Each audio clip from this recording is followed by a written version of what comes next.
Chicos, chicas, bienvenidos sean a Distópicos de Cinema Club, el podcast donde hablamos de temas Disney desde un punto de vista diferente, con menos polvos de hadas y más manzanas embrujadas. Hoy tengo un invitadazo especial, Israel Soteldo, un artista verdaderamente multidisciplinario, es venezolano, director, músico, ilustrador, creo que también animador, especialista en efectos especiales generados por computadora, especialista también en la iluminación. Israel, ¿cómo estás? Bienvenido.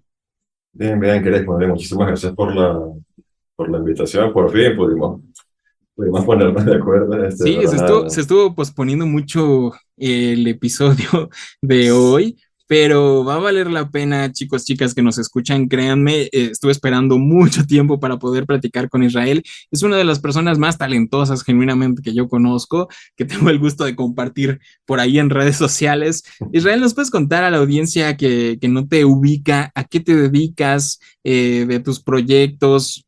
Básicamente, ¿qué es lo que haces? Bueno, actualmente ya me dedico yo soy, como le mencionaste ahorita, resumido, soy un artista generalista. Eh, en inglés sería CG, Generalist Artist, que en español sería algo así como artista CGI generalista. O sea, que abarca varios terrenos. Nada, me dedico al trabajo freelancer por internet. También tengo un trabajo fijo en Tom Cruise Animation Studios, un estudio de animación japonés. eh, Remotamente, ya estoy en Venezuela. Y, y nada, trabajo con Blender actualmente. Pero bueno, antes pasé por After Effects, pasé por Cinema 4D. Y bueno, muy temprana, a muy temprana edad, a los 16 años, sí. Empecé que sí con Movie Maker y con Vegas Pro a editar videos ahí espantosos y poquito a poco le fui metiendo los efectos visuales con After Effects, luego le metí al 3D con Cinema 4D, hasta que, nada, 9 añitos después, pues, llegué sí, con Blender y nada, me gusta bastante el programa y bueno, unos añitos lo dejo para ya seguir adelante con los estándares de la industria. Aquí en México les decimos todólogos, de que hacen de todo. Isra, entonces vas a tener que como que explicarnos mucho de las cosas, porque luego nuestros escuchas no sabemos muchas cosas técnicas, incluyéndome, sobre los programas que usas. Bueno, has creado unas animaciones espectaculares, algunas te enfocas en animaciones ya creadas, personajes ya creados, pero tú los iluminas o les das color o algo por el estilo, como que entiendo, hay otros que creas tú desde cero. Es un tema muy complicado, pero se podría decir que te especializas en efectos especiales aprendiendo tú solo. Sí, soy autodidacta. Lo que hay que entender de este asunto de los efectos visuales y de la industria del cine en general es que esto literalmente es como un producto. O sea, esto es como un producto en una fábrica. Esto pasa por varios departamentos, por varios stages, por varias estaciones. Cada una, eso es como un pastel, que en cada estación uno le pone una capa, el otro le pone otra capa, el otro le pone los colorcitos, los adornitos y hasta el final, hasta que al final tienes el producto final, valga la redundancia. Este, entonces, el asunto es que sí, yo empecé como generalista, pero como esto se divide, es un mundo demasiado grande. Fíjate que en los créditos de las películas, que yo creo que de las películas hablando de los blockbusters, que sí, Marvel, DC o Rápido y Furioso, ese tipo de películas, el 75% de los créditos es solamente la gente de efectos visuales. O sea, son miles de personas trabajando.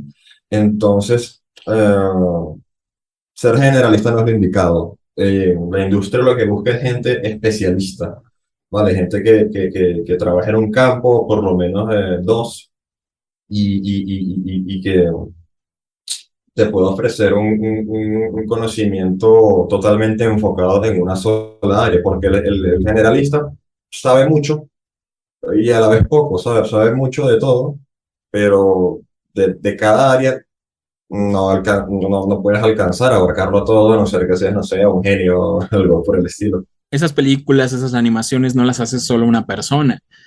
Tiene un departamento, muchas personas involucradas. Yo creo que para que la audiencia vaya entendiendo a detalle lo que haces y aprovechando tu conocimiento en el tema, para explicar el tema general que son el CGI, la industria. Al final podríamos echar un poquito de chisme porque últimamente está muy en boca de todos el CGI, los efectos especiales, Sí. Marvel, qué está pasando con Disney. Vamos a mencionar varios ejemplos de Disney, pero no te encasilles. Puedes ponernos ejemplos de distintas películas. Aquí vamos a hablar en general. ¿Podrías comenzar explicándonos un poquito qué es el CGI? Porque yo tengo entendido que, bueno, los efectos especiales se remontan desde que inició el cine mismo, ¿no?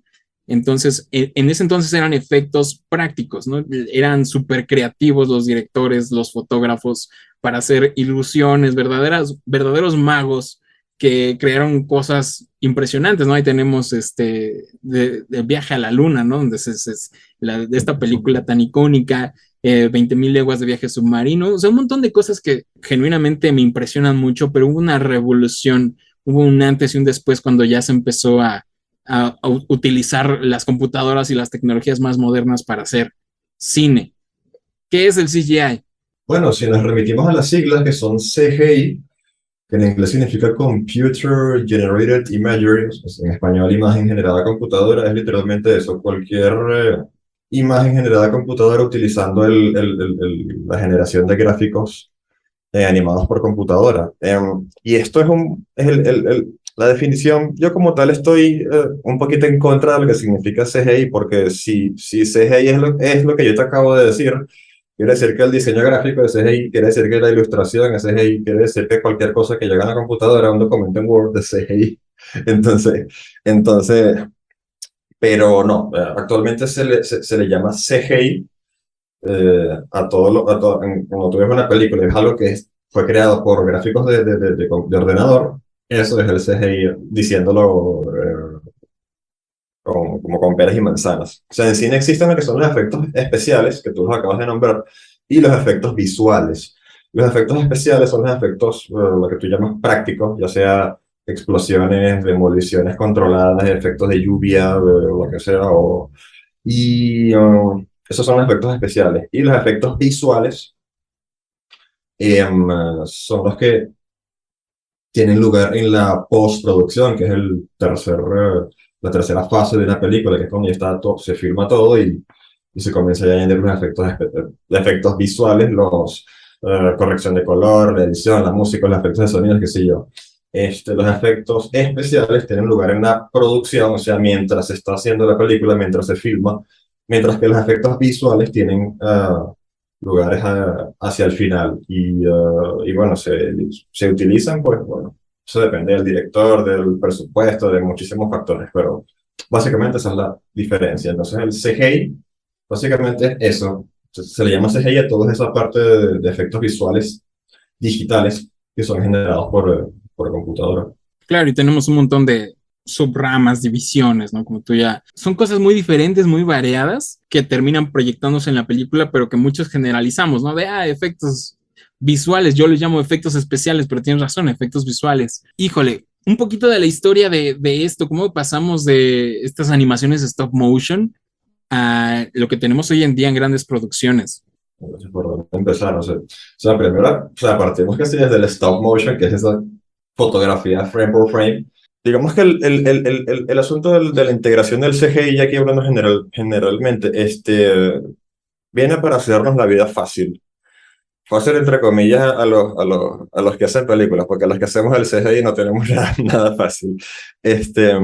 Pero, por ejemplo, si tú te pones a ver las películas de, qué sé yo, las de Spider-Man o esas películas de los Vengadores de hace, ¿cuántos? 20, 30 años. Yo he visto unos videos ahí de películas viejas de los Vengadores que son horrorosas. Entonces, digamos que el lugar que ocupa el CGI actualmente es para hacer lo que prácticamente sería imposible de hacer. O sea, si tú quieres hacer una película de Spider-Man, no vas a poner un hombre a balancearse por los edificios, no va a ser que se caiga y se muera. Este, entonces, a medida que la raza humana se ha ido cada día más digitalizando, pues el cine ha ido de la mano con eso. O sea, cada vez lamentablemente existen menos directores que utilizan efectos prácticos. Y digo lamentablemente porque los efectos prácticos siguen siendo hoy por hoy siguen estando por encima del CGI en cuanto a realismo. Pero antaño, o sea, los directores tenían que arreglárselas con maquetas, maquillaje prostético, efectos especiales. Entonces, si tenemos que remontarnos a la primera vez que se utilizó el CGI, o sea, el campo de gráficos generados por ordenador, sería en la película esta es su nombre, ¿cómo se llama él? Yo tengo el dato, La pero de no sé, Vértigo, la no de sé si es Vértigo, correcto, claro, Vértigo de sí, la Alfred de, Hitchcock. de Alfred, sí, sí. Pero más que nada, creo yo que era como en los créditos iniciales, que se hacía Ajá. como que este loop infinito de que se veían como líneas, cuadritos que se iban así acercando a la pantalla súper básico, pero también era 1958. Estamos hablando de que en ese entonces las computadoras existían, pero no era para nada cercano a lo que tenemos hoy en día. Eran utilizados para realizar cálculos matemáticos, eran básicamente calculadoras del tamaño de dos habitaciones. Sí, sí, lo que oye un teléfono, pues esta gente eran habitaciones, habitaciones de computadoras. Sí, bien, dice Este, que ya tenemos como que más tecnología en un celular que lo que usaron la NASA para enviar al hombre a la luna, por ahí se dice, ahí el uso ya es totalmente distinto. Yo creo que sí va muy ligado el origen de los efectos visuales con el origen, creación, evolución de las computadoras, pues es que van ligadas con la historia de la computación. Yo creo que la primera persona que pudo programar un par de líneas seguramente hizo un muñequito.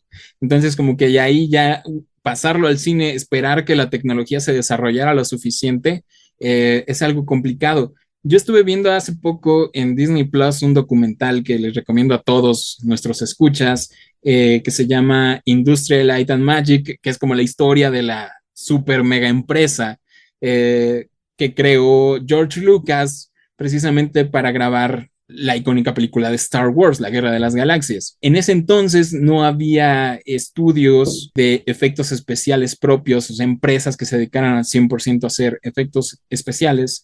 Entonces George funda esta empresa, Industrial Light and Magic, junta a un montón de ingenieros, los saca de las universidades, un montón de artistas plásticos que hacían maquetas, que hacían muñequitos y los pone a hacer Star Wars. Después de hacer Star Wars prácticamente con puros efectos prácticos y con stop motion, hay una escena en stop motion, se sigue con esta empresa, la funda ya como tal y empieza a trabajar para otras películas. Ya sabes, ese círculo cercano que tenía George Lucas, que son nombres nada conocidos como Steven Spielberg, Francis Ford Coppola. Entonces, como que ahí entre amigos, pues empezaron a echarle ganas a esta industria de los efectos especiales. Creo que hoy en día las empresas que fundó George alrededor de Star Wars valen más que el propio Star Wars, como la de efectos especiales. También hay una empresa de sonido que me parece que es Skywalker Sound, que está en los créditos de muchísimas películas. Creo que ahí George Lucas, por lo que yo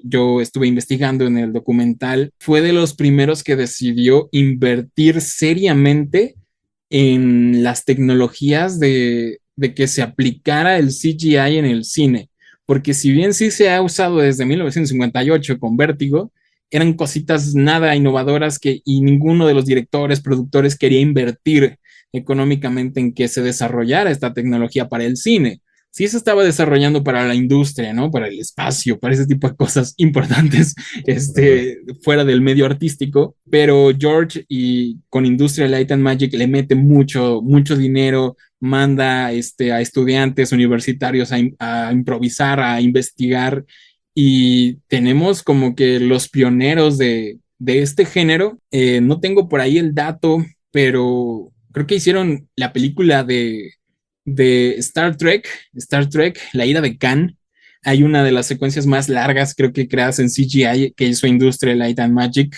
Como que perfeccionaron cada detalle que seguramente tú conocerás mejor que yo en cuestión de iluminación, texturas, este tipo de experimentos locos.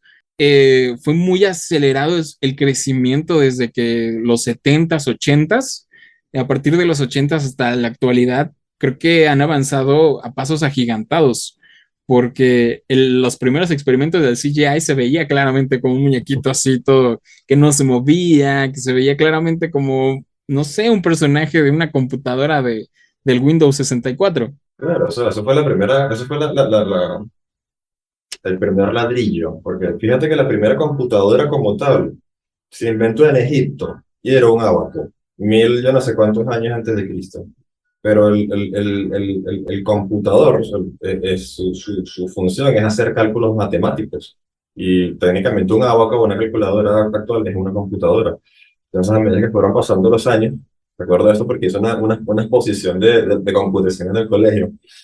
eh, las siguientes computadoras eran una especie de máquinas raras que eran como unas tarjetas que se pinchaban con agujas. No entiendo cómo funcionaba eso, pero bueno, ellos en la época resolverán. Y so, a medida que iba avanzando el tiempo, pues supongo que las nuevas generaciones veían lo que hacían otros y decían, bueno, vamos a ver cómo mejoramos hasta llegar a lo que tenemos hoy en día, que es estas computadoras súper buenas, que ahora casi que todo el mundo puede ser un artista visual desde casa. Em, entonces, sí, en esa película de Vértigo, yo encontré que ellos utilizaron una especie de computador o cámara que se utilizó en la Segunda Guerra Mundial. Entonces, para generar la ilusión del péndulo, como que giraba en la cámara o algo por el estilo. O sea, yo investigué, pero no entendí mucho de cómo lo hicieron. El caso es que resolvieron y la escena salió, que eso es lo importante. Pero claro, o sea, yo ni siquiera sé si considerar eso como CGI, pero fue la semilla, ¿sabes? Fue fueron los que se tomaron el riesgo de dar el primer paso y decir, mira, vamos a hacer algo distinto, vamos a revolucionar. Sí, no, totalmente. Yo creo que es algo muy primitivo que, bueno, si a mí me cuesta trabajo entender que como que presencié cuando las tecnologías se ponían al alcance de todos, no me imagino para alguien, para un niño, ¿no? Que le digas, ah, eso es un efecto generado por computadora. Es como, claro que no, Hulk es algo creado por computadora. Yo hay una película que le tengo mucho cariño, realmente soy de las pocas personas que la aprecian, pero realmente muy poca gente la quiere. Es una producción de Disney que se llama Tron. Salió en 1982, una película de ciencia ficción. Uno de sus mayores logros es de que se intentó utilizar los efectos generados por computadora lo más posible, lo más posible. Estuvo muy rara la producción. De hecho, es una película que se grabó, según yo, en blanco y negro y utilizando líneas en la ropa, así como de color blanco, para poder agregar los efectos en postproducción y que se viera como un mundo digital. Es algo muy curioso porque, bueno, no tengo el dato, honestamente, pero creo que no la aceptaron como nominada al premio Oscar a mejores efectos especiales porque simplemente la academia creía que era hacer trampa, era hacer trampa en la categoría utilizar una computadora. O sea, era como, estás en desventaja contra esta película que usó los efectos prácticos. Aquí entramos como que en un conflicto. El desafío de Tron no solamente fue hacer los efectos visuales, sino también mezclarlos con actores, o sea, mezclar CGI con live action. Bueno, Marvel hace que se todos los días eso, pero ellos fueron los primeros que lo hicieron y yo vi un documental de eso y dijeron que fue todo un desafío. Y si tú te fijas, hoy en día, más tarde, ¿cómo se llama el director de Titanic? Olvidé su nombre. Cameron. Jim Cameron. Sí, que él fue otro pionero del CGI con Avatar.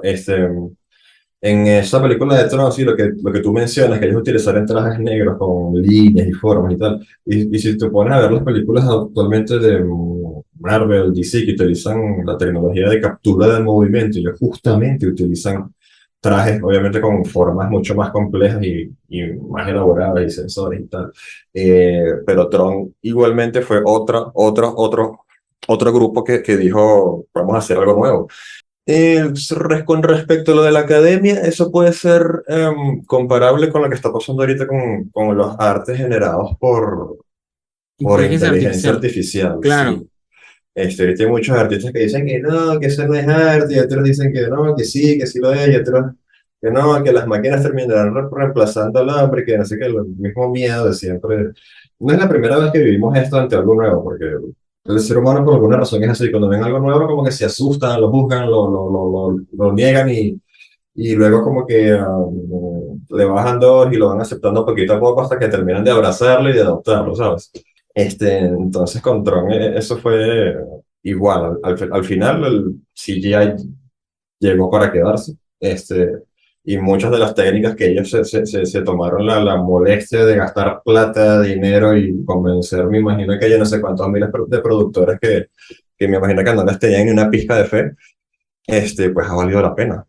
Ha valido toda la pena del mundo. Películas como Tron y de efectos especiales de esa época, como ya lo mencionamos, envejecieron terriblemente mal. O sea, creo que Disney considera a Tron por su valor histórico de no me lo toquen y ahí está intentándolo siempre mantener a flote la casi extinta franquicia de Tron, pero más que nada por su valor histórico de ese momento, porque nadie quiere ver Tron, o sea, difícilmente un niño hoy en día quisiera ver la original Tron con esos palitos que se mueven ahí de colores.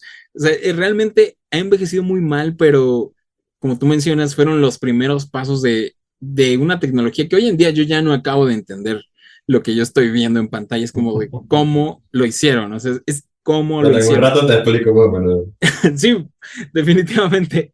Mira, aquí hay algo muy curioso que creo yo que sí o sí esta tecnología se ligó, también está relacionada a los orígenes de la animación como tal, animación tradicional 2D, ya sabes, estos dibujitos que se iban moviendo, igual la gente no acababa de entender en su momento cómo hacían esto y precisamente está padre porque fue como una línea que igual que se fue marcando en Industrial Light and Magic, estos ingenieros le dijeron a George Lucas que tenían la intención de hacer una película completamente con estos efectos especiales que había desarrollado en la industria y George en ese momento no tenía tiempo porque estaba haciendo la trilogía de Star Wars y estaba haciendo la trilogía de Indiana Jones y andaba produciendo un montón de cosas. Entonces él les dijo, saben que ya no tengo tiempo para esto, para hacer una película solo de esto. Entonces estos ingenieros se independizaron y se juntaron con Steve Jobs y con John Lasseter y fundaron lo que sería hoy conocido como Pixar. Hicieron sus primeros cortometrajes, hicieron una combinación muy interesante de la animación 2D tradicional con el 3D por primera vez en un corto de John Lasseter que se llama Where the Wild Things Are, que es muy raro. Después llegan a un acuerdo con Disney porque a Disney le dio miedo ver este potencial tan grande que tenían con Steve Jobs, las animaciones que estaban creando. Y el punto es que desarrollan un programa que se llama Renderman, que es como probablemente el bisabuelo de los que existen hoy en día, o tal vez tatarabuelo, y crean el primer cortometraje en 1986 que se llama Luxo Junior, el de la lamparita, que aparece en el intro de Pixar, de pic, pic, pic, la lamparita, y pues eventualmente ya con el patrocinio de Disney, sí, aquí se va a hacer dinero, se inicia la producción de un cortometraje, de un largometraje que todo el mundo quiere, que es Toy Story, que llega ya finalmente en 1995, tardaron como 5 o 6 años en acabar de animarlo, o sea, de Tron en los 80s, de esa animación a ver Toy Story, creo que es un paso agigantado. O sea, obviamente teníamos grandes genios detrás pero los efectos le dieron un nuevo rumbo a las películas animadas. O sea, yo me imagino que la gente en este medio pensaba, bueno, utilizamos el CGI para uno que otro efectico, una intro, unos rótulos ahí, qué sé yo. Luego viene la gente de Tron y se les ocurre mezclar CGI con live action y me imagino que algún otro loco habrá pensado, bueno, ¿por qué no hacemos algo completamente CGI? Y Toy Story fue la primera película que ya vi, por cierto. Una de mis películas favoritas. De hecho, creo que el VHS creo que lo tendré por ahí. VHS, ya se me cayó la cédula. Pero sí, todo este movimiento de Pixar con toda historia para mí, para todos, fue algo fue como un viaje al futuro, sí, sencillamente. Y algo que a mí me encanta de Toy Story, si bien para la época eran pasos agigantados, pero tú ves Toy Story 4 ahorita y luego vas a Toy Story 1 y te quedas así como que... Pero aún así la película ha envejecido muy bien. Y eso es lo que me gusta. O sea, es lo que es la invención de Renderman. Para explicar lo que es Renderman, Renderman es un motor de renderizado. Obviamente nadie sabe lo que es un motor de render. A ver, vamos a decirlo, por decirlo de alguna manera, un programa que genera miles de millones de cálculos de luz eh, y que te genera una imagen. Entonces, sin ir muy, por explicártelo de una forma sencilla, ya que pongo mi mano y que tengo un aro de luz azul con morada, la luz me está pegando aquí en este momento. Entonces, si yo pongo mi mano, ustedes no pueden ver esto, pero en este momento aquí me está pegando luz. Entonces, el trabajo de un motor de render es simular la luz como lo haría en la vida real. En la vida real, la luz del sol pega en el piso, rebota en las paredes y son millones y millones y millones y millones de rebotes. Y es lo que se conoce como iluminación global o iluminación indirecta. Entonces, el asunto, la creación de Renderman es que esta gente, de alguna manera, lograron tomar todo esto de la realidad y volverlo en digital. Entonces es por eso que Toy Story es literalmente no un paso, sino 10 pasos adelante en lo que a la tecnología, a la animación 3D representa. Y bueno, Renderman sigue siendo hoy por hoy el líder de los, para mí, esto ya es una opinión a título personal, existen muchísimos motores de render que te dan un look y tienen su forma distinta de trabajar. Está Renderman, está V-Ray, está Cycles, muchísimo. Pero para mí, personalmente, Renderman es el que mejor look tiene. Y es uno de los más difíciles también, pero Renderman hoy por hoy en la industria es para mí el líder. Fíjate, yo no tenía ni idea de que seguía usándose. No, qué loco, qué loco. Supongo que tardaba muchísimo tiempo en renderizar esa película. No tengo el dato, pero creo que debió tardar más de lo que, no sé, de lo que tardaron en imaginarse la historia. Sí, el render siempre tarda. Eso no importa si eres yo que soy un particular o si eres una gran compañía. Ellos siempre están buscando la forma de que el render tarde lo menos posible. Eso no importa quién lo haga el render, siempre tarda. Para los que no sepan lo que es el render es el procesamiento del proyecto a una imagen o un video común y corriente como los vemos en YouTube. Entonces este proceso por lo general siempre toma tiempo. O sea, con decirte que para Transformers, si no me equivoco, ellos trataron experimentando con sus CGI, una de las computadoras explotó, se quemó. Ok. Y sí, entonces tuvieron que utilizar lo que se llama granjas de render, que son varias computadoras interconectadas, que funcionan como una sola para poder procesar ese montón de gráficos de que tú ves ahí en Transformer que te quedas loco en la sala de cine. ¿De dónde voy con esto? Que sí, que el render siempre tarda, a todo les tarda. Mira, Toy Story salió en 1995. Empezó a hacerse desde el 91, tal vez desde antes, en conceptos, en tecnología. Ahí en los 90 pasa algo que es muy importante y se me quedó muy, muy grabado, que es que se empezó a trabajar en la película de Parque Jurásico, Jurassic Park, y llamaron a Phil Tippett, que es uno de mis héroes personales, que era un animador tradicional de stop motion al estilo de Harryhausen. Él trabajó en Star Wars, creo que fue como de sus mayores trabajos de Phil Tippett de Star Wars, diseñador de criaturas, un montón de cosas, una leyenda el señor.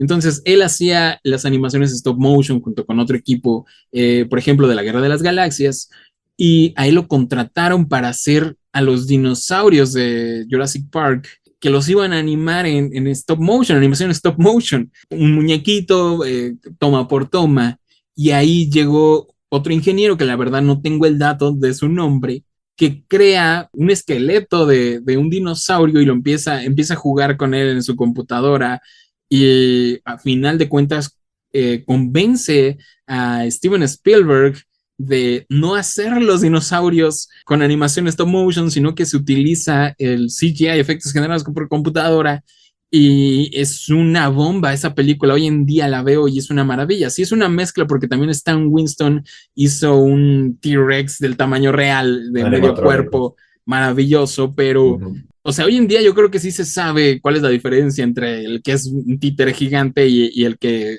fue creado por computadora, pero aún así se me hace una obra maestra porque los dinosaurios son reales y creo que cobraron vida y creo que fue un antes y un después. Antes los dinosaurios sí estaban, ¿no? Los de las películas viejísimas, pero Jurassic Park yo creo que era lo más cercano que pudimos ver y creo que en esta época, 80s, 90s, que fue la revolución de esta tecnología, hicieron magia y llegaron a límites creo que nadie se hubiera imaginado. Creo que ya a partir de ahí, ¿no? Toy Story, Jurassic Park y los efectos de todas estas películas, Steven Spielberg, George Lucas, ya creo que ya el resto es historia, ¿no? Ya viene Star Wars, Marvel, ya en tiempos más modernos, Avatar, los efectos especiales que tenemos hoy en día impresionantes, ¿no? Yo ahí la cara de Josh Brolin en el cuerpo morado de Thanos y se ve brutal. ¿Qué onda con esto, Isra? ¿Qué pasó? Que ya están haciendo unas locuras. Bueno, y ya después empezó a decaer. Hoy en día estamos teniendo esa idea de que los efectos ya no son lo que eran antes. El objetivo, no, el medio principal por el cual el CGI puede, digamos, alcanzar el realismo es la realidad. O sea, yo no trabajo ni con programación ni jamás he trabajado con creación de softwares, pero las personas que se encargan en la investigación, el desarrollo de técnicas aplicadas para el CGI, lo que hacen es primero es estudiar la realidad. O sea, lo que yo te mencioné de la luz. Todo lo que nosotros vemos en el CGI, por ponerte un ejemplo, Thanos, esto se conoce como un modelo 3D. ¿Qué es un modelo 3D? Un modelo 3D es lo que somos todos nosotros, una figura, pero en digital, en un entorno digital, un software que en realidad no existe. Es una realidad virtual. Entonces, estos modelos se generan. Esto por lo general hacen los modeladores 3D. Esto es una carrera, el modelador 3D. Un modelador 3D es básicamente un escultor como en la vida real, pero la arcilla es su modelo 3D. El modelo 3D es como su arcilla y obviamente esta persona no tiene manos, o sea, sí tiene manos, pero no tiene manos en ese mundo virtual. Entonces sus herramientas, pues nada, son los programas 3D que existen para modelado 3D, que te puedo mencionar, que sé yo, Blender, ZBrush, Maya. Existen muchísimos tipos de modelado 3D. Hay artistas que se dedican solamente al modelado de personajes. Otros se dedican al modelado de criaturas. Con criaturas me refiero a, qué sé yo, dragones, animales, o simplemente criaturas fantásticas, trolls, gnomos, qué sé yo. Existen modeladores de lo que se reconoce como hard surface, que en español significa superficie dura. Hard surface podría ser el destructor de Star Wars, ¿sabes? La nave imperial. Eso es un hard surface, una superficie dura con bordes duros, cosas sci-fi. Luego viene el proceso de texturizado, porque tú cuando tienes tu modelo, tienes de color blanco. Ese modelo necesita un color, una textura. Entonces, volviendo al primer ejemplo de Thanos, tienes a los artistas que pintan. Por lo general, los modeladores 3D también pintan, pero el caso es que la gente que se encarga de texturizar, ellos simplemente pintan el modelo, le generan qué sé yo, las texturitas de la piel o los poros, esa clase de cosas. Los ojos igual te hacen el modelo y todo esto, obviamente tomado de la realidad. Luego este proceso sigue lo que se llama el RIG, RIG. El RIG en inglés, en español significa plataforma. Como bien te acabo de mencionar, nosotros, este mundo digital se rige mucho por las leyes reales, entonces nosotros necesitamos huesos, necesitamos músculos para poder movernos. Estos personajes animados igualmente los necesitan. Entonces el rig o el rigger, que es la persona que realiza el rig, de lo que se encarga es de crear un esqueleto digital literalmente te hacen los huesos de las manos, obviamente no tiene forma de hueso, tiene forma como de vector, de una línea, te hacen los huesos de las manos, los brazos. Existe también el rig facial, que es un área sumamente difícil porque esta persona lo que hace es generarte los controladores para poder animar las expresiones faciales y los músculos. Tú para hacer rig facial tienes que saber anatomía, tienes que saber cómo se flexionan los músculos. Cuando haces una expresión facial, qué músculo es el que se mueve más, cuál se mueve menos. Una de las razones por las que Thanos se ve increíblemente realista es por eso, porque tiene un rig facial espectacular. Eh, Luego del rig sigue la animación, que el trabajo del animador es prácticamente darle vida a lo que el rig hizo mover, lo que el rigger hizo mover los huesos. Luego sigue la parte del render, que ya lo mencioné antes, que es convertir esto a, un, a una imagen o video común y corriente, y bueno, ahí seguimos, pero ese es más o menos el proceso. Es que en teoría es fácil, entre comillas, de entender, obviamente los conceptos básicos y generales, el arte como tal, todo el proceso, supongo que es infinitamente complicado. Entiendo por qué estas tecnologías sustituyeron a las tradicionales. Básicamente era pasarlo a la era digital, ¿no? Era también son modeladores, se podría decir que hacen como una marioneta la cual manipulan a través de software. Como tú ya mencionas, igual las marionetas anteriormente tenían esqueletos para poder manipularlas. Lo mismo ocurre aquí Así con lo de es. lo que tú mencionas, los vectores. Está muy, muy interesante. Regresando al área de películas animadas, que va muy ligado, todo este tema está súper ligado. Sí, Eh, Cuando empiezan a florecer estas películas en animación 3D de computadora, empieza a decaer un tipo de cine muy querido que era la animación 2D, por lo menos por parte de Disney. Otras franquicias, otras industrias, por ejemplo, allá en Japón, pues siempre se mantuvo a la fecha de hoy en lo que es el 2D. Estudios Ghibli hace unas cosas impresionantes, obviamente ya mezclan tecnologías, pero en el caso de Disney menguó después de la épica época del renacimiento Disney en los noventas, a finales de ya cuando llega Pixar durísimo, empiezan a decaer las producciones 2D en su calidad y empiezan a enfocarse en una época que conocemos los fans de Disney como la experimentación de esta fórmula 3D, adaptar la fórmula tradicional Disney al 3D, lo cual, spoiler alert, le salió mal. Tenemos cosas como Chicken Little, por ejemplo, que mucha gente no sabe ni qué onda, La familia del futuro. de Shrek Eh, también. sí, sí, sí, ahí hasta que finalmente como que, obviamente Pixar siempre fue hacia arriba, ¿no?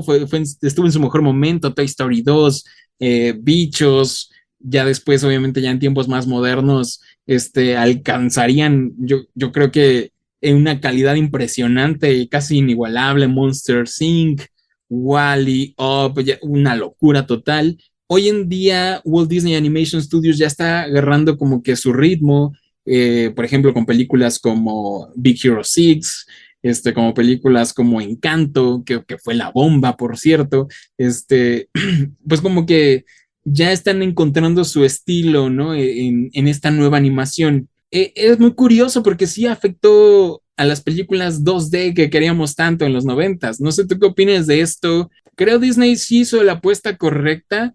Hoy en día creo que va a intentar retomar el 2D, pero no hay que pelearnos, ¿no? Se puede usar una mezcla de. Claro, justamente estaba pensando ahorita en eso, porque, por ejemplo, las películas de esta de Peter Pan, la de 1953, que sería esa película es full 2D, o sea, es dibujo, frame por frame. Em, pero ya a partir de la película esta del Planeta del Tesoro, Atlantis, que son ya, no sé si son de los 2000 o de la década antes de los 2000, creo que es Sí, de. sí, sí, finales noventas, inicios de los 2000. Sí, Atlantis ya tenía 3D. O sea, las escenas estas del submarino, el Ulises, el Leviatán, algunos shots de Atlantis que son en 3D. Pero sí, a medida que fue entrando el 3D, el 2D fue como que, bueno, ya, chao, de te quiso, gracias por todo.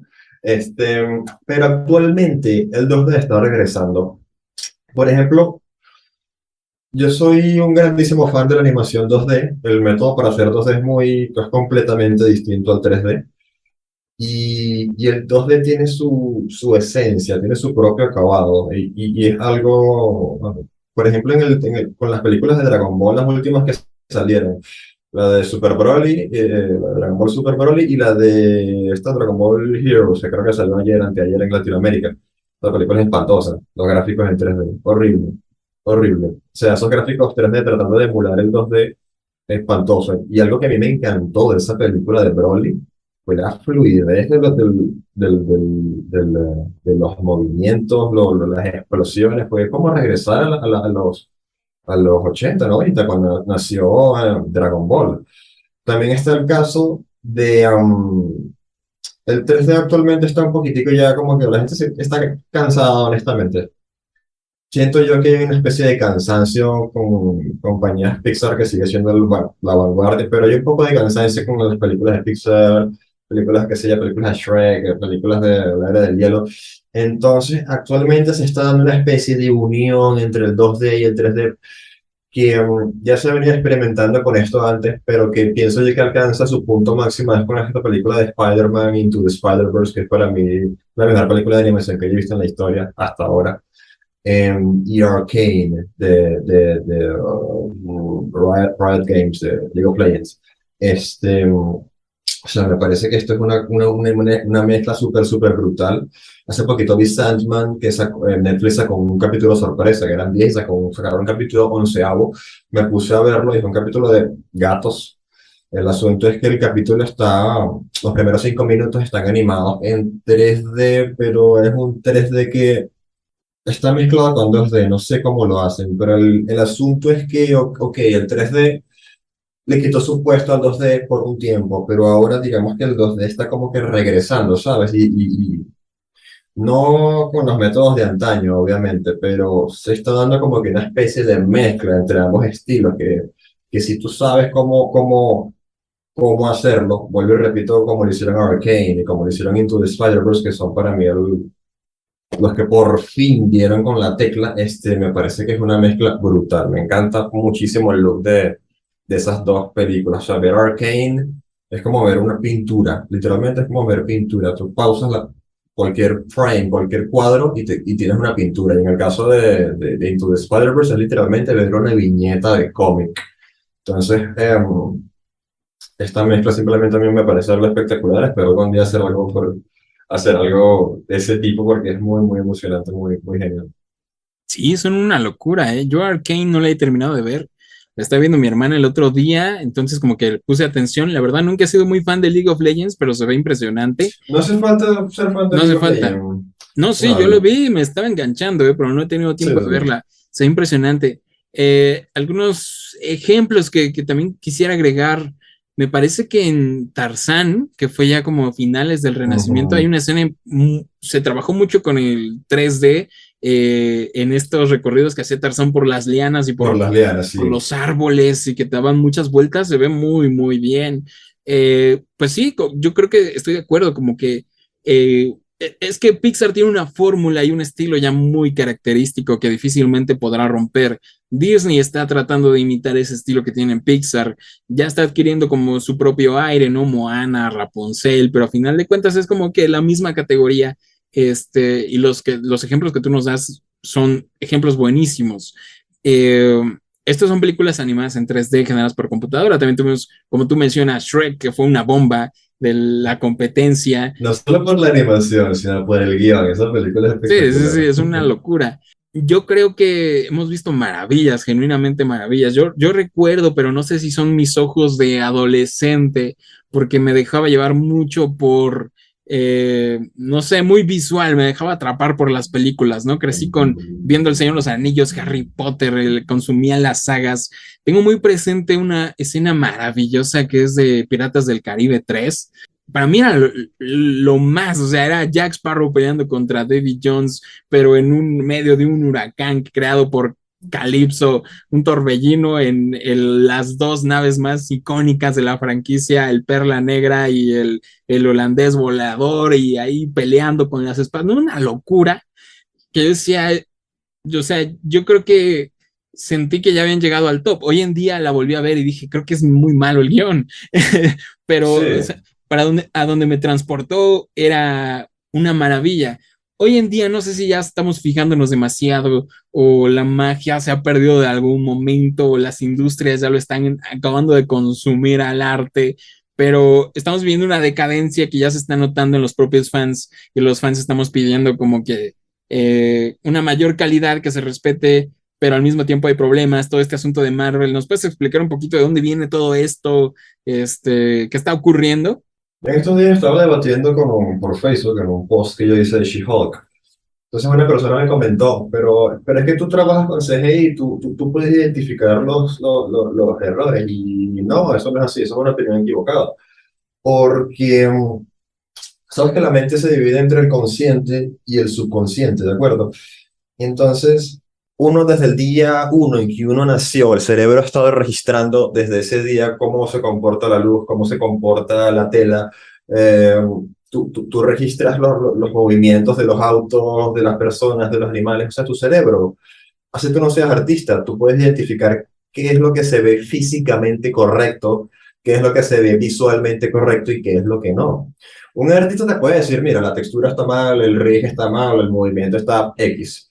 Pero a ti como espectador, tu subconsciente no te va a engañar. O sea, tú te puedes sentar a ver una película y tú a lo mejor no me vas a decir qué es lo que está fallando, pero tú me vas a decir, mira, eso se ve mal, eso se ve falso, se nota que es digital, porque el cerebro humano es muy difícil de engañar eh, en ese sentido. Entonces, la ley del CGI dicta que si el CGI está bien hecho, es real. O sea, tu mente lo va a registrar como real. Ese es bueno, todo en el cine es un engaño, pues, pero eso es lo que dicta la norma. Entonces, tú, para poder replicar la realidad en lo digital, en lo virtual, o sea, tienes que sentarte a estudiar, tienes que sentarte, ojo, no estoy diciendo que los artistas no hayan estudiado ni que, no, lo que estoy diciendo es que esto requiere tiempo hacer esto bien, porque si tú te pones a sacar película tras película tras película, serie tras serie tras serie tras serie, si tú no eres capaz de entregar un nivel de CGI decente al menos, o sea, no tiene que ser, qué sé yo, el CGI, por ejemplo, de la película de la primera de Iron Man o la primera de Los Vengadores o la tercera esta de Piratas del Caribe. Pero si tú no eres capaz de entregar un CGI decente, la gente no es imbécil, o sea, la gente lo va a notar. Y eso te va a arruinar la experiencia, porque, vuelvo y repito, la norma dicta que si todo lo que está en pantalla se ve real, tu cerebro lo va a registrar como real. Pero si tú ves que no sé, que por ejemplo el traje de Iron Man en Civil War en la escena del aeropuerto, esa cosa parece un traje parece un filtro de Snapchat. Entonces yo lo veía en el cine y yo estaba así como que, yo estaba un poco rayado con la escena, porque yo estaba así como que algo no cuadra. Entonces eso te termina arruinando la experiencia, te termina arruinando el producto y empiezas a ganar mala fama. Eso es lo peor de todo. Entonces, em, también existe una, una especie de consecuencia que se da por el cambio de dispositivos en los que nosotros vemos, eh, donde nosotros vemos películas. Actualmente casi que todo el mundo tiene un televisor, un Smart TV, qué sé yo, LG, Samsung. Y estos televisores traen tecnologías que te hacen ver la imagen así súper sharp, súper clara. Y nosotros en la vida real, nosotros no estamos acostumbrados a eso. O sea, tú estás hablando con una persona, tú no le estás viendo los poros a la persona, a no ser que tenga un cutis del carajo. Pero tú no estás haciendo eso. Y algo que me gustó mucho de la película de Dunes, la última que salió, es que aparte de que utilizaron muchísimos efectos especiales, o sea, los prácticos y visuales, ellos pasaron, técnicamente no puedo explicar el proceso, pero pasaron toda la película por una especie de filtro que te suaviza la película, no que te la vuelve super 4K, no, más bien te la suaviza para que la experiencia visualmente sea eh, realista para el espectador. Entonces, o sea, a mí esto del CGI que se ve mal, esto para mí personalmente esto es un coñazo, es un golpe. Porque yo, por ejemplo, yo como espectador me siento irrespetado. O sea, hay gente que dirá que si eres de cristales, no, me siento irrespetado, porque siento que si tú eres una compañía con muchísima plata, muchísimo poder, que literalmente puedes hacer lo que te salga de los cojones, puedes producir. Entonces, le das al espectador un material mediocre, tú no estás respetando al espectador, no lo respetas. O sea, para ti el espectador es una bolsa de dinero que tú puedes sacar la plata, o sea, yo te voy a dar una película, tú la vas a consumir porque ya llevo como 65 películas ya y tú igualito la vas a consumir, yo gano mi plata y listo. Entonces, para mí eso es un coñazo. A lo mejor voy a ganar de detractores algunos fans de Marvel, pero es que es la realidad y muchísimos amigos míos con los que yo siempre discuto, que ellos defienden a Marvel a capa y espada, se están dando cuenta pues, del mal CGI. Y esto no es por culpa de los artistas. Los artistas, nosotros pasamos años formándonos en esto. Pero vuelvo y repito, yo he trabajado con clientes que me vienen y que no, mire, que necesito tal cosa para ayer. Y yo así como que, amigo, ya va. Esto requiere tiempo. Necesito tiempo. Tiempo, eso es todo lo que necesito. Porque el nivel lo tenemos, los estudios lo tenemos, los equipos los tenemos. O sea, ya no es como en la época de antes que tenías que usar una computadora de la Segunda Guerra Mundial. O sea, todo lo hay, pero esto necesita tiempo. Entonces, este exceso de capitalismo, o sea, me encanta el capitalismo porque es hasta ahora el modelo económico más funcional. No quiere decir que sea bueno, pero es el más funcional. Pero amigo, o sea, cálmate, deja de producir tanto. Si hay algo que a mí me ha enseñado el cine, es que los productos que están bien hechos envejecen mejor. O sea, tú actualmente te pones a ver películas de antes con esta que te mencioné de Piratas del Caribe, otra película como un CGI, las de Transformers, tienen un CGI, las primeras dos, a partir de ahí no tanto, pero las primeras dos son una cuestión espectacular porque esta gente se tomó el tiempo para hacer las cosas. Entonces, si tú eres un artista que estás trabajando en un estudio, con una pistola en la cabeza, amigo, las cosas no van a salir. Entonces, ahorita estamos también tenemos el efecto pandemia, que eso es otra cosa, que el efecto de la pandemia ha hecho que los estudios ahora multipliquen la cantidad de producciones, porque bueno, todo el mundo está en su casa, entonces tenemos que ponernos a producir como locos. Entonces, actualmente hay mayor cantidad de trabajo por producir que trabajadores que puedan hacerlo y tiempo. Entonces, esto es algo que ellos tienen realmente que sentarse con cabeza fría, conversar entre ellos y decir, mira, no lo estamos haciendo bien, porque si tú te pones a comparar, no estoy seguro, porque creo que The Avengers fue nominada a los Oscars por mejores efectos visuales, no estoy seguro, pero tienen Sí, un nivel de, supongo que sí. sí, o sea, tienen un nivel de detalle, o sea, tú te pones a ver la armadura de Iron Man a medida que va pasando la batalla final contra los Chitauri y tú puedes ver cómo a medida que va pasando la secuencia, cada vez van apareciendo más marcas en el casco, ese tipo de cosas que se cuidan. Y ahora ves que si las últimas armaduras de Iron Man en las últimas películas y esta cosa parece un filtro de Snapchat. O seguir muy lejos, la armadura de Tom Holland, o sea, tú ves a Tom Holland con el traje de aquí para arriba se ve y de aquí abajo se ve ridículamente feo. Entonces, Sí, hay igual que... en Spider-Man No Way Home hubo como Ay, muchas no. cositas que saltaban a la No, vista, ¿no? Uno sin ser experto, como que decía, se ve raro. sí, sí. En muchísimas de las animaciones del web swing, del balanceo, se ven físicamente incorrectas. Y eso es algo que yo le admiro muchísimo a Mark Webb en la película de The Amazing Spider-Man 1 y 2, que tú, más que todo en la segunda. La primera tiene un CGI muy bueno, pero la segunda es que se lucieron esta gente, se lucieron de más que todo. Y sí, eso te arruina la experiencia, ¿no? Uno no puede disfrutar en el cine de esa manera. Pues yo creo que ejemplificaste muy bien, o sea, creo que indudablemente hay un problema muy grande. Creo que Marvel es el principal ejemplo por la cantidad de producciones que está lanzando Marvel. Obviamente, Marvel Studios es de Disney. Hay un problema con la demanda tanto del público como de la ambición de la compañía por lanzar y crear su famoso universo cinematográfico de Marvel. Creo que eso siempre ha existido, ¿no?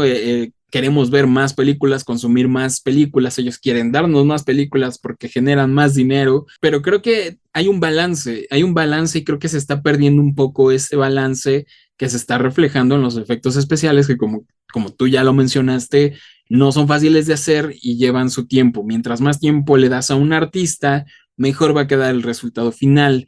Como tú ya lo mencionaste, no es lo mismo ver el primer episodio de She-Hulk, que claramente se ve algo raro ahí, hay algo raro, y uno ve una película de hace 20, 30 años, de los 90, Jurassic Park, y se ve impresionante el tiranosaurio. Y creo que mucha audiencia que desconoce de esos temas, sí siente que algo raro está pasando, ¿no? Algo raro está pasando y creo que hay muchas imágenes en redes sociales como de, si teníamos hace tantos años esta imagen tan impresionante, ¿por qué ahora tenemos esta imagen que se ve horrible? Entonces, Estamos eh, regresando al inicio, así lo veo yo. sí, sí, sí.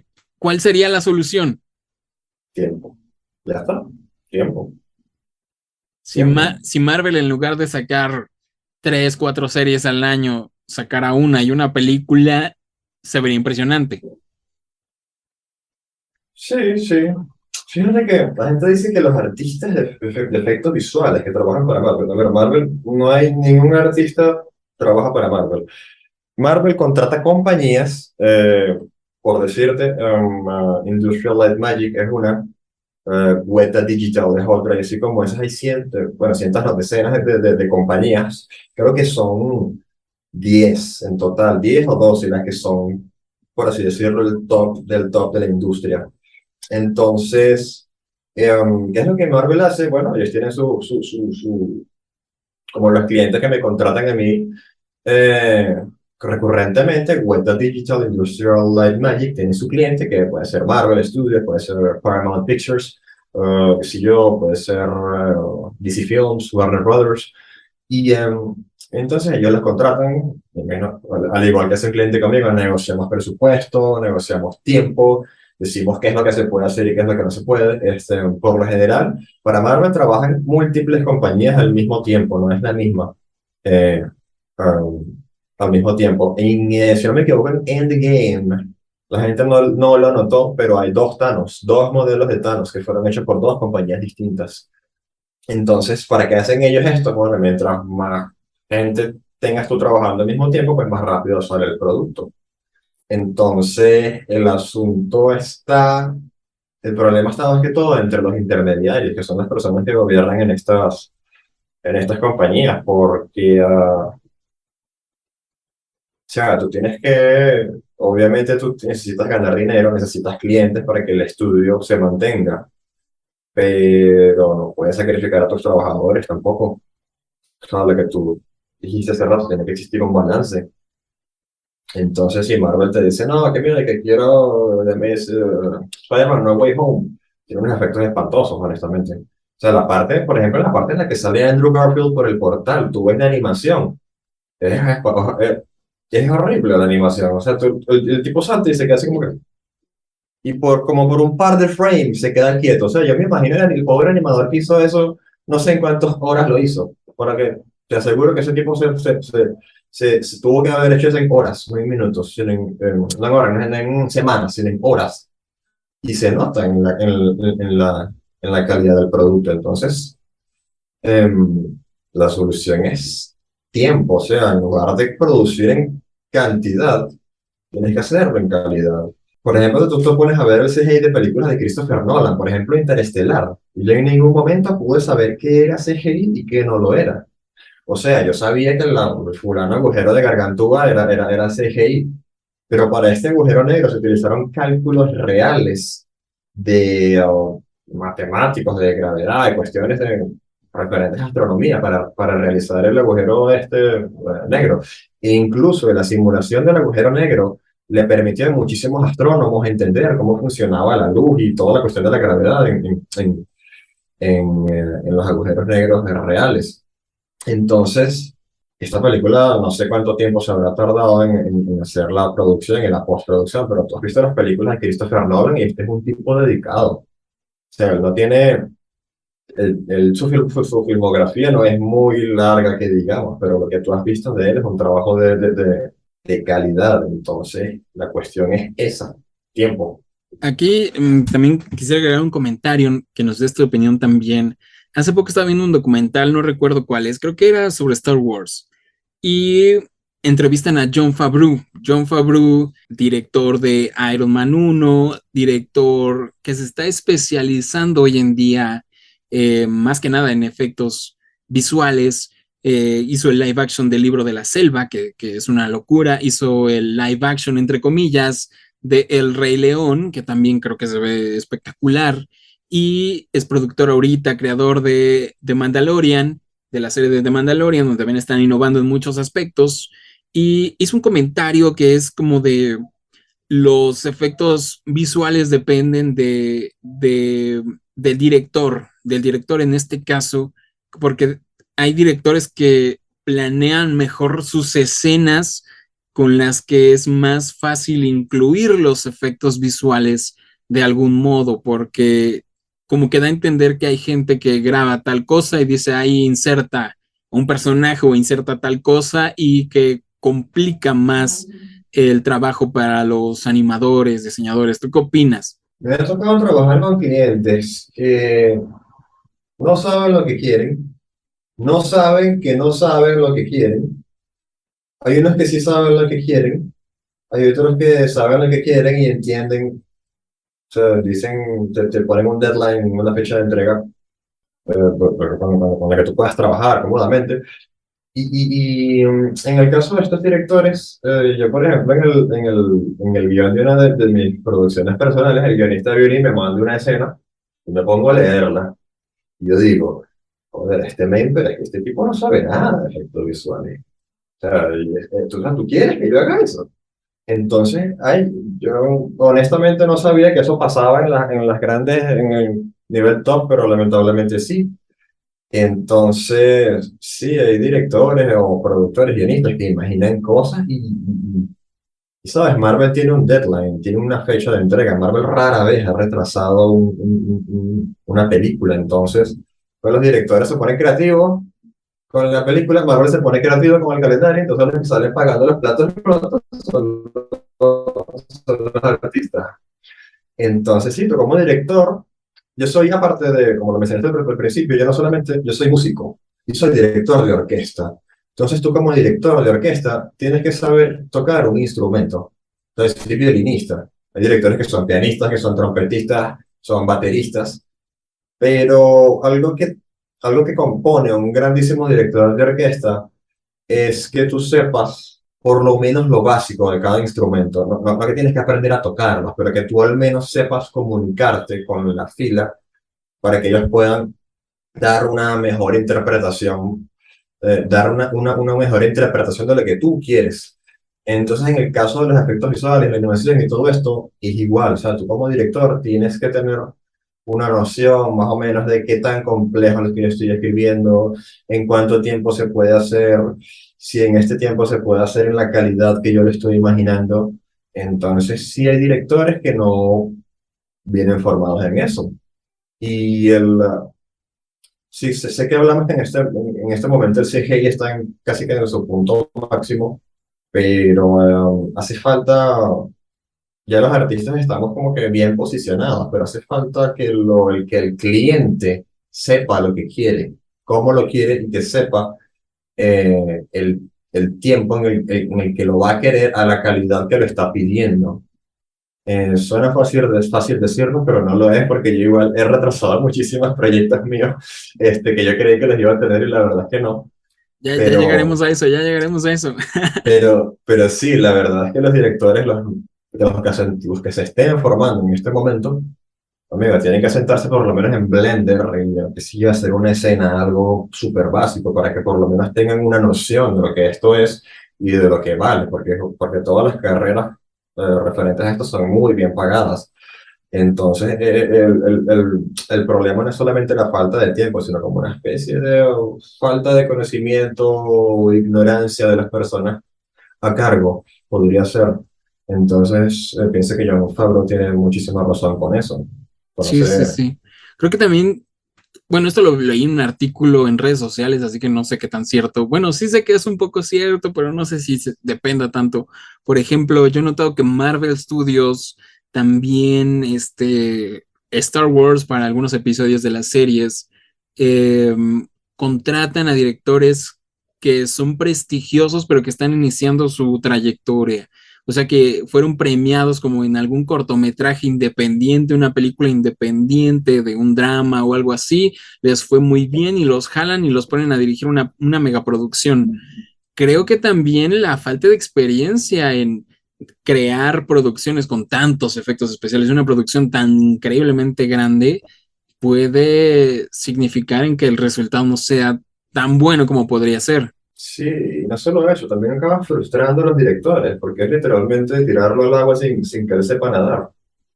Entonces, em, pienso que debería haber un poquitico más de oposición en ese sentido, pero muchísimas personas, me imagino que por miedo a que los meten de la industria o qué sé yo, no, pues simplemente le dan esta oportunidad para dirigir un capítulo de la serie tal de Netflix y lo hacen. Porque imagínate, cuántas veces te llega un correo de, mira, tienes la oportunidad de dirigir para Netflix, y vas a decir que no, pero no. Este, pero eso trae consecuencias. Entonces, yo personalmente siempre he sido una persona irracionalmente rebelde. Bueno, amigo, pues, pues simplemente no. Hay que formar un sindicato de artistas o algo por el estilo para generar una especie de balance, porque ya nos estamos pasando un poquito al lado oscuro, necesitamos un poquitico de luz también, ¿sabes? Entonces, Sí, es que está bien como tú dices, porque por ejemplo, ahorita que estamos teniendo problemas con Marvel Studios en sus producciones y lo están notando los fans, como que el fan promedio voltea a ver a los artistas, es como de están haciendo mal su trabajo, cuando es como que algo está pasando en la empresa, ¿no? En el titular de todo, ¿no? Como que eh, pues es lo que estamos mencionando, se ha perdido el balance, ¿no? Entonces, al buscar culpables, creo que hay que generalizar, ¿no? No puedes culpar al artista por trabajar en condiciones que es imposible cumplir en un lapso de tiempo. Muy bien, chicos, chicas, pues estamos llegando al final de este episodio. Muy, muy interesante esta plática sobre efectos visuales y el CGI con Israel Soteldo. Isra, cuéntanos un poquito de recomendaciones de proyectos, películas, cortos que personalmente te hayan gustado, que digas, este trabajo vale la pena analizarse, apreciarse, en cuestión de efectos visuales. diré que la segunda de Piratas del Caribe, la tercera de Piratas del Caribe, de DC Comics. Ahora que DC Comics está muerto, pero no ubico películas de DC Comics. Interestelar tiene un CGI buenísimo. Inception tiene un CGI buenísimo. Doctor Strange tiene un CGI buenísimo. La primera. La segunda, más o menos, pero me quedo con la primera. La primera de Iron Man 1 tiene un CGI espectacular. ¿Sabes que está difícil? Porque lo que pasa es que estoy viendo que Jurassic Park 3 tiene buen CGI. Claro, sí, Y sí, sí, es el espinosaurio se veía muy bien. Blade Runner tiene muy buen CGI. Blade Runner 2049. Claro, sí, está espectacular, Y ¿eh? la de Logan tiene un CGI muy bueno. L- X-Men. Ajá. Perdón, ahí en Logan hay un ejemplo que es donde Hugh Jackman pelea contra Hugh Jackman, que creo que entra como en otra categoría ¿cómo le llaman a esto? Que es como recrear el rostro de una persona que, no sé, está raro. Justo estabas hablando de eso en redes. No, puedes llamarlo como Face CGI. CGI Eh, de rostros. Es que se hace, por ejemplo, con actores que Hugh Jackman sigue con nosotros, pero, por ejemplo, en Rogue One está la princesa Leia, está Tarkin, que Peter Cushing, en paz descanse, creo que ya ni huesos quedan. Entonces, es raro verlo ahí. Por ejemplo, ese de Tarkin, yo sabía que Peter Cushing estaba muerto y como que lo noté. Me di cuenta del truco y aún así me pareció bien hecho. Yo le pregunté a familiares que no tenían ni idea de quién era Tarkin y no lo notaron. También hay otros ejemplos, como que es un modo de sorprender a la gente. También estaba el de Luke Skywalker en Mandalorian. Creo que El ya primero salía espantoso. El segundo, genial. la segunda aparición de Luke, creo que se ve muy bien Mm, realizada. Lo que pasa es que, a ver, te explico, el asunto del CGI facial es algo muy complicado. Y en estos días estaba yo debatiendo con unos amigos que me decían, no, pero es que el CGI de Thanos es genial, porque o sea, mi argumento era que, no era, y no es el mío, es de muchísima gente que sabe muchísimo más que yo. Es que hacer CGI facial, mientras tú más realista lo trates de hacer, más difícil se vuelve.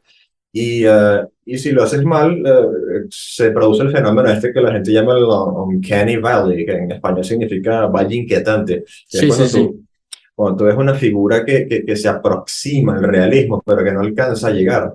Eso te produce una sensación de desagrado en el subconsciente. Entonces, el asunto con Thanos, con Davy Jones, con los personajes de Avatar, es que estos son personajes humanoides, no son humanos. o con Voldemort, por ejemplo, son personajes que están aproximados al ser humano y que precisamente el diferenciarse de un ser humano es lo que hace que se sienta realista. Obviamente son trabajos espectaculares, tanto el Thanos como el Davy Jones son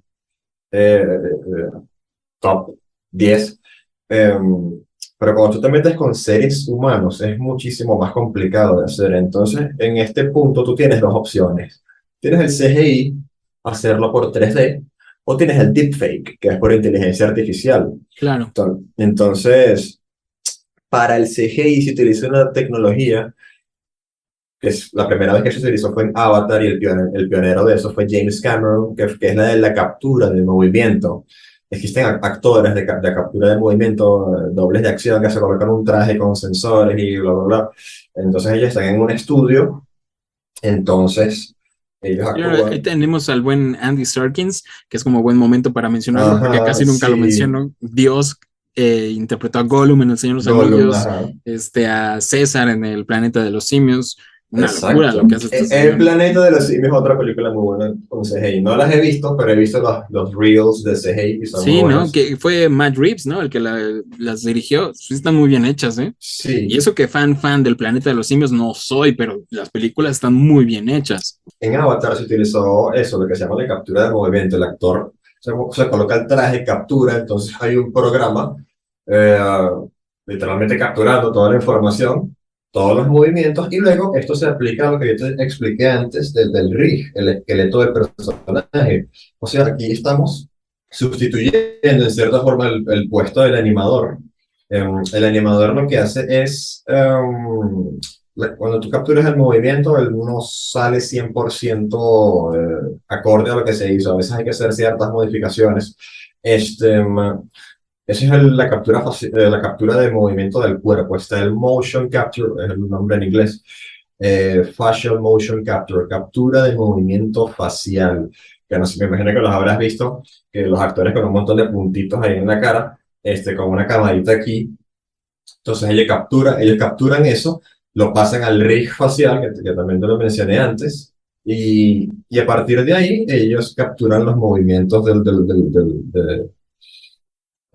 musculares del rostro. Entonces el asunto es que físicamente esta técnica está en un 99% de efectividad y ese 1% faltante es lo que te genera esa sensación de incomodidad. Aún así, hay ejemplos, estos que son los cuatro que a mí más me han gustado, que son el Paul Walker de Rápido y Furioso 7, que honestamente no se alcanza a notar. El X24 es que se llama, el de Logan. Sí, sí, sí. El X24 en Logan, en The Irishman, el irlandés, el personaje de Robert De Niro, que fue rejuvenecido. Sí, Este, um, Tenemos el Henry Cavill de la Liga de la Justicia, es espectacular. No, mentira. sobre todo ese. No, y el cuarto ejemplo, ¿cuál era? Ah, el Blade Runner. Hay una escena de una mujer, no sé, con un sombrero, no me acuerdo de la escena, pero el asunto es Sí, que sí, sí, la chica esta que es un droide que apareció en la primera película. sí, esos son los cuatro mejores ejemplos, pero el asunto es que para tú replicar la piel en digital es algo muy complicado, no es solamente cuestión de capturar la textura y colocarla en un modelo 3D, porque la piel por debajo tiene sangre corriendo, tiene vasos sanguíneos, la piel humana reacciona mm, distinto a las temperaturas, a la luz del sol, etcétera, etcétera, etcétera. Entonces, es un montón de procesos biológicos produciéndose en cada minuto que, vuelvo y te repito, tú no los notas porque no sabes que están pasando conscientemente, pero tu subconsciente sí lo hace. Entonces, aquí es cuando viene la contraparte del CGI, que es el deepfake. El deepfake es una técnica que funciona con inteligencia artificial. Tú a la inteligencia artificial le das un montón de fotografías del rostro de la persona, entonces la inteligencia artificial lo que hace es hacer el reemplazo del rostro de la persona basándose en fotografías reales. No es digital esto es es real, no es real, pero parte de lo real. Y eso es lo que hace que, en mi opinión, actualmente el deepfake esté un paso adelante del CGI. Por eso es que el Luke Skywalker del Sí, Mandaloriano, de la segunda temporada. sí, luce tan bien. De hecho, en el de la primera temporada luce como unos gráficos de Play 2. Sí. Y un artista en YouTube hizo una corrección de esto. Al tipo lo terminaron contratando y hizo el deepfake de la temporada 2. Sí, sí, sí, sí, es una locura y está mejor realizado. Es que igual creo que explicaban de que mientras más material exista de fotografías, como que tome referencia y que estudie esta inteligencia artificial y todo el tiempo que va a estar procesando, mejor va a ser el resultado. En este caso metieron un montón de fotos de Mark Hamill, tanto de las películas originales como de esa época, de comerciales que hizo, de fotos familiares y creo que el resultado es muy, muy bueno. No sé si le habrán dado algún otro pasón, retoque, no sé, de modelado de CGI, pero se ve muy bien, se ve impresionante, al grado de que yo digo, wow, creo que hasta es posible que en unos cuantos años tengamos, no sé, de protagonista ya alguien rejuvenecido al estilo del irlandés, pero incluso ya hasta después de que hayan fallecido, ¿no? Ahí tenemos el caso de Tarkin, la princesa Leia creo que no se ve muy bien al final de No Rogue me One. gustó mucho, parece que te hizo una máscara o algo así. Sí, se ve raro. Un artista hizo un deepfake de eso justamente y le salió mejor que el de la película. Yo creo que también está ligado a todo lo que hemos hablado a lo largo del episodio, de que cuánto tiempo tienen estos artistas para realizar ese efecto, ¿no? Sí, en el caso de Star Wars siempre ha sido vanguardia en el ámbito de los efectos especiales y efectos visuales, siempre. Incluso cuando las películas, las últimas tres fueron una patada en los huevos, que las detesto las tres, una más que la otra, al menos en el CGI no decepcionan, en eso ellos siempre han sido pioneros. Pero en el caso de la cuestión facial, vuelvo y repito, es muy complicado, ya no es ni siquiera por una falta de tiempo, sino porque es por una falta algo, alguien algún día tiene que inventar algo que te permita simular la piel en digital, pero honestamente pienso que el deepfake le está recortando terreno ya al CGI facial, al menos en eso. Sí, sí, sí. Es que también creo que, pues, siento que sí son como pioneros este tipo de trabajos porque eh, tiene muy poquito que se está trabajando sobre esto, ¿no? Y creo que ahorita le están metiendo mucha inversión a, a trabajar con esto precisamente porque Luke Skywalker tiene que seguir apareciendo en Mandalorian. Entonces yo creo que están enfocados, no tienen que tener ahí gente trabajando y espero yo que algún día es algo que genuinamente da escalofríos. Creo que ahí ya entramos al debate moral y ético de lo que debemos hacer y no debemos hacer. Tenemos a Peter Cushing apareciendo en una película después de tantos años muerto. Y yo creo que eventualmente es como de, ay, si tenemos una serie de la princesa Leia de Carrie Fisher y es como de, ¿se debe hacer? ¿No se debe hacer? Ah, dilemas. Yo pienso que no se debe, no por el CGI, sino porque los guionistas son una basura, por eso que no Sí, deben hacerlo. eso hay que, ¿sabes qué, Isra? Otro día hay que venir a platicar. Ahorita nos vienes a compartir un poco de tu experiencia en efectos visuales, pero eres un gran fan, un gran conocedor, tienes tu opinión sobre historias. Los guiones igual han menguado, ya luego hablaremos de eso. Isra, cuéntanos de tus trabajos personales, proyectos, en qué has estado trabajando, tanto para, no sé, otras empresas como tus proyectos personales, la venganza de Ultron. Cuéntanos todo, es el momento. Bueno, actualmente estoy trabajando en un proyecto, en un cortometraje que se llama Solaris 22, que es un proyecto personal basado en el cuento de la caverna de Platón. Para el que no lo conozca, el cuento de la caverna lo hemos visto muchísimas veces aplicado en el cine. Am, para resumir, hacértelo rápido, es un cuento que se trata de unos prisioneros encerrados en una caverna. Detrás de ellos hay una fogata con unos hombres con unas figuras de animales.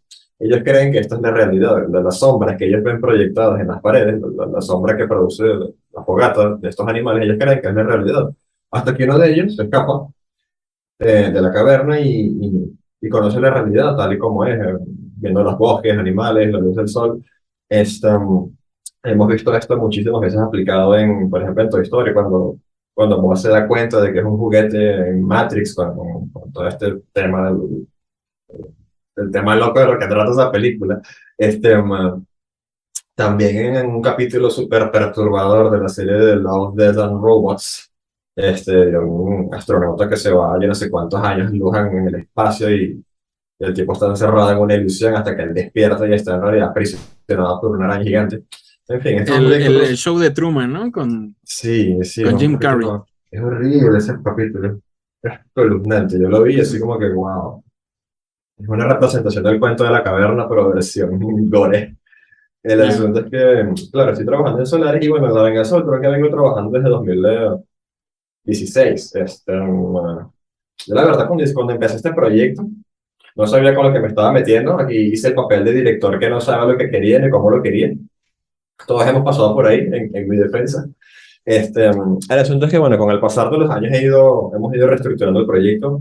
El guión, literalmente lo hemos reescrito como unas 47 veces más o menos, porque los primeros guiones literalmente parecían el guión de Rise of Skywalker, el ascenso de Skywalker y pues, como te digo, esto hacerlo bien se lleva tiempo y también se lleva dinero. Entonces también tengo una pequeña traba en el camino, que es que vivo en Venezuela. Entonces yo, o sea, tengo que trabajar para mis clientes, tengo que mantener mi casa. Y de tercero, entre mis prioridades están que si los proyectos personales. Es por eso que últimamente estoy sacando que si pequeños proyecticos cortos de unos segundos, porque no quiero abandonar mis redes y pues por lo menos quiero mantener la creación de contenido. Entonces, bueno, ahorita estoy en trámites para emigrar del país y ya poder tener un poquito más de estabilidad y enfocarme más en mis proyectos personales y menos en el trabajo.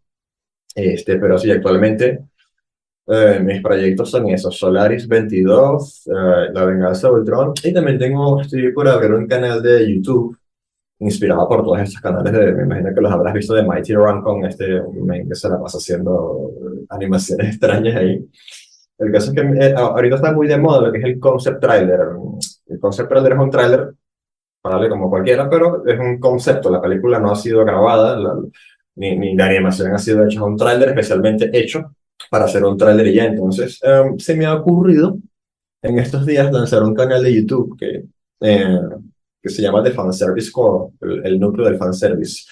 Eh, Literalmente hecho para hacer concept trailers de, qué sé yo, 2 minutos o 3 minutos de proyectos que probablemente nunca los hagan. Ahorita estoy con un amigo animador y pensando en hacer un concept trailer del cómic de Spider-Man Back in Black, que es uno de mis favoritos. Es una historia que no creo verla adaptada en el cine y si la adaptan probablemente lo hagan mal. He perdido la fe en Spider-Man en este momento, honestamente. Y, pero esos son los tres proyectos que tengo. No deseo tener más y es suficiente. Pero nada, eso, estoy primero trabajando en mis clientes y cuando tengo tiempito, pues con Solaris estamos con concept arts y haciendo el modelado. No hemos pasado la animación todavía. Y con la venganza del Troll estamos animando una cinemática para un anuncio que queremos si no me equivoco, fue en mayo, fue lo que yo puse en mi calendario, que para hacer una campaña de crowdfunding y recaudar fondos para contratar gente y pues ya poder finalizar la película. Empezarla, porque no hemos empezado, tenemos el guión nada más. Y una que otro concepto. Sí, claro, para los que nos escuchan y no saben muy bien qué onda, la venganza de Ultron siempre nació en tu mente como un largometraje animado. O sea, no Nació como un corto. corto, nació como un corto primero, pero después dijimos, o sea, si va a ser un corto de 5 minutos o de 4, esto la gente lo ve, se queda ahí en YouTube y ya está. Entonces queríamos tomarnos el proyecto un poquitico más como que en serio. Y por eso se convirtió en un largometraje, una historia que se ubica en lugar de Infinity War, Sí, pero sí, lo que pasa es que empezaste, ¿esto qué año? 2016. ¿Ya había salido Civil War o es No había antes? salido Civil War. En aquel tiempo estaban los fans pidiendo que Marvel pusiera a Spider-Man con los Vengadores. No se había, eso era prácticamente un sueño que la gente pensaba que no se iba a hacer realidad y Sí, no eso. tenían ni los derechos. Y nosotros queríamos hacerlo primero, pero no salió bien la jugada. Sí, hubo varios conceptos, un mini trailer que hiciste. De hecho, pusiste al Spider-Man de Toby en el MCU. No, en los primeros videos yo puse fue el de Andrew en La Venganza de Ultron. Ah, ok. Y ese videito que yo hice del Spider-Man de Tobey en el de MCU fue una especie de concept justamente, pero no fue un concept real, fue una especie de footage de prueba, así como el de Deadpool, que Sí, se sí, sí. filtró, ese tipo de footage concept, en el que Doctor Strange de alguna manera se traía el Spider-Man de Tobey al MCU, pero no, era un concept y lo quise hacer por La escena mejor lograda que lo que fue en realidad en el universo cinematográfico. sí, sí, sí, porque en No Way Home eso parecía una especie de entrada de los programas de Jimmy Kimmel, cuando anuncian qué sé yo, vino, la actriz esta, ¿cómo se llama? La, de las Harley Quinn. Sí, sí, sí. Margot Robbie vino y sale ella, entra y, "Hola", tal, y todo el mundo aplaudiendo. No, honestamente no me gustó. Pero bueno, era un concept. Pero ese es el proyecto de Fanservice Core, es eso, hacer concepts. A ver, nunca se sabe si alguien en Marvel lo ve y dice, mira, y si hacemos esta idea. Porque de repente, de hecho en La Venganza de Ultron, y esto es una teoría, no tengo pruebas, pero tampoco dudas, creo que me robaron algo. Porque la intro de La Venganza de Ultron, un video que está por ahí oculto, ya no está público, de Armin Sola hablando con Ultron, que eran dos bolitas, así en forma como en Claro, digital. claro, claro que Yo vi esta sí. cosa en el What If y yo me quedé así como que Sí, cierto, está en What If. me robaron mi idea. Ahora la gente va a creer que yo les robé a ellos. Sí, sí, sí, es una locura. Bueno, yo recuerdo en esa época que hiciste lo de Toby en el MCU, que es una idea que se tenía, pero finalmente que se llevó a cabo en el MCU, en la vida real. Y esto de Armin Sola, ¿qué crees que yo no había hecho la relación? Pero totalmente lo vimos en What If. Qué locura. Mira, yo estoy seguro que vas a terminar trabajando para un proyecto de esos gigantescos. Yo le Ojalá. veo un potencial increíble a la venganza de Ultron desde la primera vez que me enteré de él, que has hecho mucha expectativa entre la gente, por eso te han estado, Sí, siguen ahí encima. sí. ¿Por qué Ultron? ¿Por qué Ultron, Isra? Sabes que uno cuando está adolescente, uno pasa por esas etapas en las que odias a la humanidad. Entonces, pienso que Ultron, yo me sentí identificado con Ultron. Yo dije, nada, este es el tipo, este es el personaje. Y como he hecho Ultron, tuvo un Ultron con mucho potencial, pero que no, como dicen los españoles, no petó, no explotó. Yo dije, bueno, vamos a hacer un remake de esto. Este, el caso es que, no, simplemente me gustó el personaje y ya, pero la película es bastante cruda, debo decir, no es una película de Taika Waititi, de Marvel, Claro, pero nosotros, esta película nace como una especie de antítesis de Marvel con personajes de Marvel, algo así como lo que hace The Boys, con claro. burlándose, casi que todo el mundo se burlan ahí porque nadie sale bien parado ahí, Sí, pero sí, sí, sí, no. la Venganza de Ultron es como una especie de antítesis, porque nosotros queremos una película tipo algo un poquitico más maduro, tipo Arcane, tipo Zack Snyder, sin excedernos mucho, este, Sin llegar ahí, ajá. sin, sin, sin, sin, sin esas resoluciones extrañas que le hacen en sus guiones. Entonces, fíjate que esta época del CGI malo y de la fase 4 de Marvel no, nos viene como anillo al dedo, honestamente. Y del multiverso también, porque hubo una época en la que sí me sentí un poco como desanimado, de que ya el Marvel iba demasiado adelante y el proyecto se había quedado atrás, pero yo cuando vi que Sylvie se cargó al Kang y empezaron las ramas a ramificarse, y dije, no, la venganza de Ultron es canon ahora. Sí, claro. No, pues la verdad, pendientes, pendientes. Yo creo que, como tú dices, has aprendido mucho con los años. Se nota como un proyecto ya mucho más estructurado que estamos esperando. De hecho, todos los que nos están escuchando, por favor, vayan a seguir a redes a Isra, que por cierto, ahorita nos dices cuáles son, y síganlo en todos lados para que vean el avance de su proyecto. También compartes otros proyectos en los que has ido trabajando que son espectaculares. Yo honestamente no puedo entender cómo lo haces, cómo lo logras. Curiosidad, tú creaste la animación del intro del canal de Cinema Club, ¿cierto? No Ah, es sé, cierto, no siento cuánto te va tardado, pero lo hiciste. no me acordaba. Así que fun fact, ahí para cuando estés ahí en la fase 8 de Marvel, ahí vas a decir, ah, mira, hizo el intro también del canal. Una locura. Isra, ¿cuáles son tus redes? ¿En dónde te pueden seguir en lo que nos están escuchando? Yo estoy más que todo activo en Instagram. Bueno, antes, Israel 2099 piso, pero antes, guión bajo, Israel 2029 guión bajo.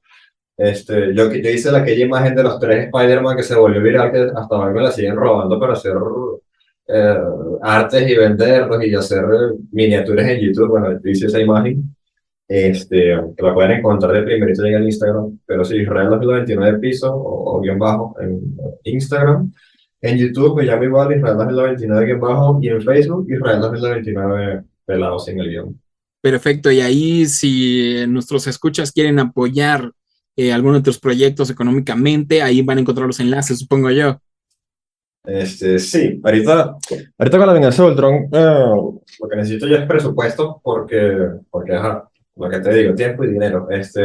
Pero no, estamos contratando un coach también de crowdfunding Claro, porque no puedo permitirme seguir fracasando, entonces prefiero contratar a alguien, en lugar de hacer las cosas yo, creo que lo más inteligente es contratar a alguien que sepa.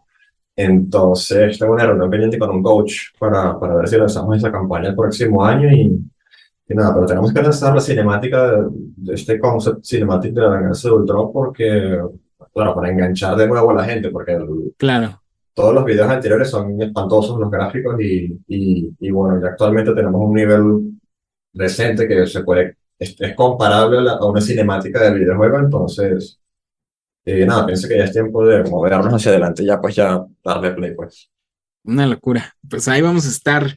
Muchas gracias, Israel, por haber participado en este bonito podcast, compartirnos un poco de tu experiencia, de tu trabajo, de lo que nos haces, de tu trabajo, ya me estoy trabando.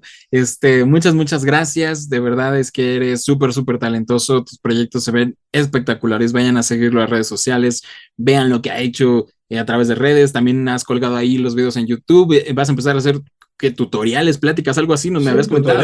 tutoriales y cursos también, porque hay gente que me ha preguntado siempre, mira, ¿haces tutoriales y cursos? Y yo no, porque no me sentía capacitado todavía para enseñar, pero ya que he reunido una buena cantidad de contenido, pienso que, nada, que puedo empezar a enseñar y así agrandar el público y Claro, pues ayudar a otros también. sí, pues todos los enlaces los van a encontrar en la descripción del video. Muchas gracias. También sigan a Cinema Club en todos lados, ya saben, denle campanita y si nos escuchan en otros lados, esto es Distópicos, un podcast sobre Disney, pero que hoy no fue tan de Disney, pero muy interesante. Está disponible en todas las plataformas de Spotify y también en YouTube. Yo soy Chris Stonehead. Gracias por escucharnos y nos vemos y nos escuchamos la próxima. Adiós a todos.